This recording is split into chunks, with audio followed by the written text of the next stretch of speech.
Yes, before the final results, I would like to introduce myself. My name is Morris, the crochet master.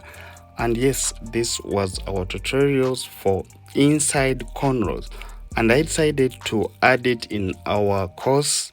So if you're there and you're interested in learning all these techniques on how to do this pencil hairstyle, I would like you to click on that link because I'm going to put it in the description, in that you can go and watch all the detailed videos on how to do this.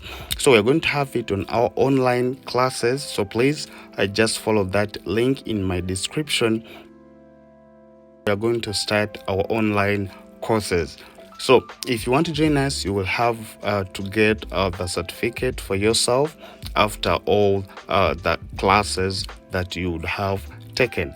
So for now, let's see how the final came out. Bye bye, see you.